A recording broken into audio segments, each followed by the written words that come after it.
Hello, this is John Long with Clean Bread and Cheese Creek.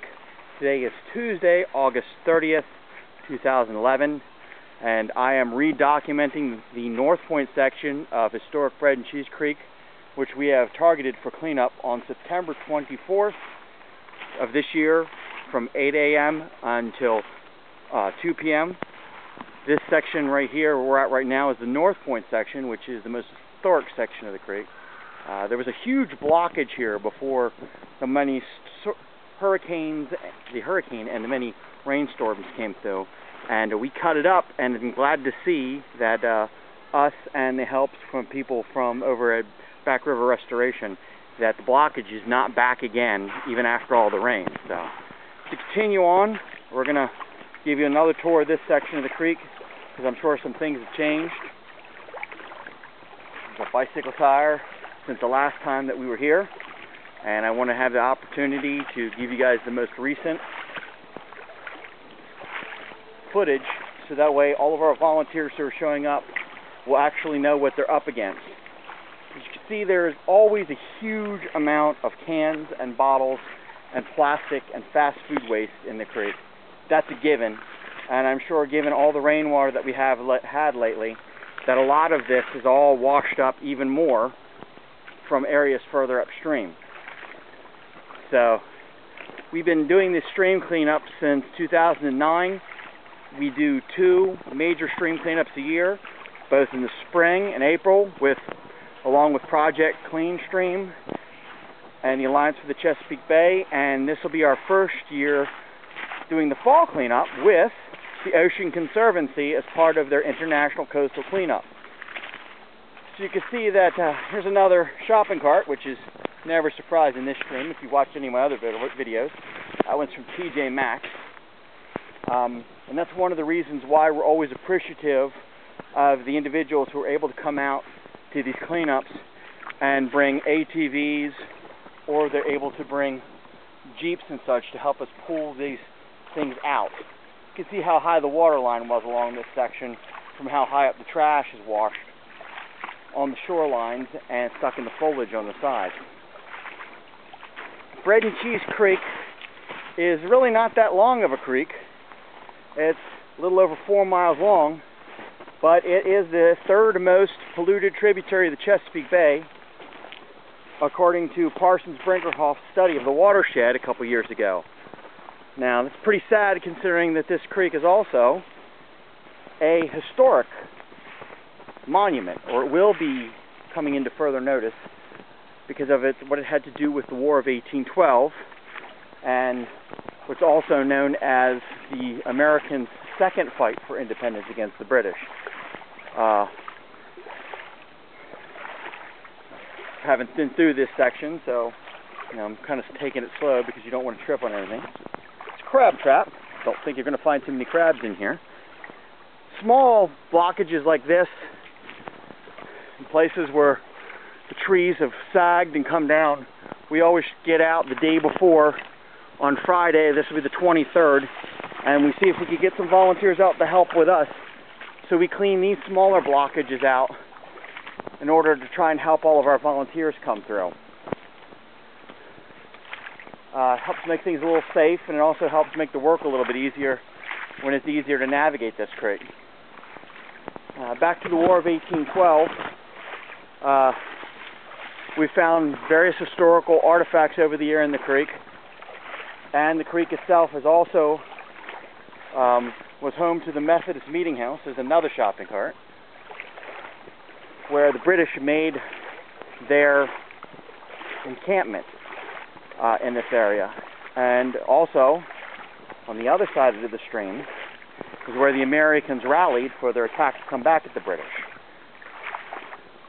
Now I've noticed that since the storm come through, the soil base in the bottom of the stream is very sandy and muddy. It makes it a little bit difficult to walk, but some goldfish. That's interesting. It really doesn't get all that deep in most instances. When we come across a blockage, it gets a little bit deeper from time to time, but usually once we clear out the blockage, then the sediment will fill it in, and it won't be too bad. There's another shopping cart. That one's from Value City. And then after a couple days, it's not quite that deep anymore. So we're very fortunate to be doing this cleanup with part of it being paid for, most of it being paid for, the Baltimore Community Foundation and a grant that we won, which is allowing us to purchase some newer tools and some hip waders for people to use on a loaner basis. So we don't have a whole lot, but we certainly have more than we used to. And this is also going to, you know, allow people who don't have these things at home to be able to help a little bit more in the stream with the cleaning of it. As I said, you know, all this foliage here, which is sagging down, was not here. This tree, which is leaning over the stream, was not that way. As you can see, this is recent. You see the huge root mound coming up. That's from all the recent storms and the erosion. You see, Bread and Cheese Creek is supposed to be a little creek, not quite as big as what you see it here, and all of that is due to the antiquated stormwater management practices that are in place here in Dundalk section of Baltimore County.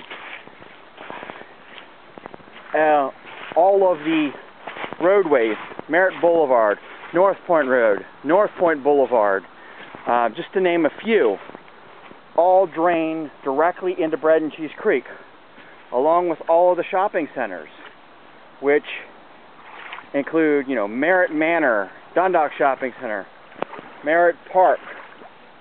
And since it's a direct drainage into the creek, this section is getting deeper because it's about up to my knee now, because the water is trying to find a way around all of this blockage here.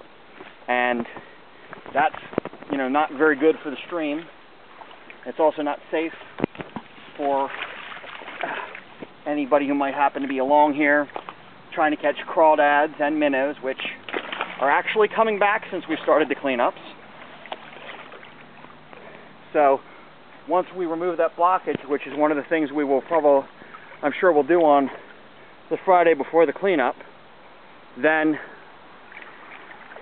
this little deeper spot, which is about up to my crotch of my trunk right now, will disappear after a couple days. Once again, as I said, the sand makes it a little bit difficult to walk, which is why I'm kind of going slow in this area, because I don't want to do a face plant.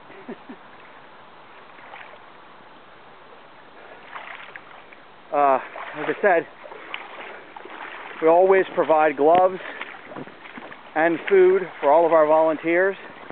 Intiman's Bakery is absolutely fantastic. They always give us donuts and danishes for all of our volunteers. Starbucks supplies us with coffee and tea. And Got to Go, another shopping cart, giant, donates a porta potty to us for all of our volunteers to use, as well as Cambridge Iron and Steel donates a steel dumpster to us, so that way all the metal we pull out of this creek, a huge amount of trash up on the bank from the rain, will be recycled, and we can use the money from selling the scrap metal back to help pay for future cleanup. It's a win-win situation.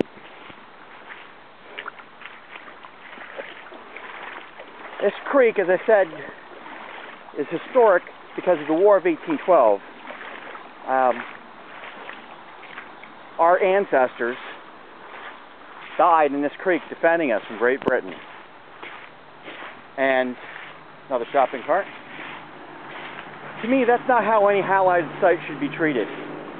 This trash and debris is absolutely inexcusable to me. Save-A-Lot shopping cart. I mean, nobody goes out to Gettysburg and dumps their trash on the battlefield. Nobody goes out to the USS Arizona and throws their contractor debris. So it should not be acceptable here either. And let's also remember that any of this trash and debris, which is still in Bread and Cheese Creek, will eventually wash into Back River and the Chesapeake Bay. Not might, will. So that's another reason for us to get all this trash and debris out of here. Now, we always encourage both community and local businesses to help out, which people love. I mean, we always get a great response from the community. And we've had people say to us before, well, when you're done cleaning an area, does it stay clean? Well, unfortunately, not 100%, but that's realistically. However, it does stay a lot cleaner than it was. When people see trash in an area, they are 75% more likely to throw their own trash. When people see trash in an area, it's 25% more likely to drive down real estate and property values. When people come to look at a home, it's 35% less likely that they're going to buy it if there's trash and debris in the area.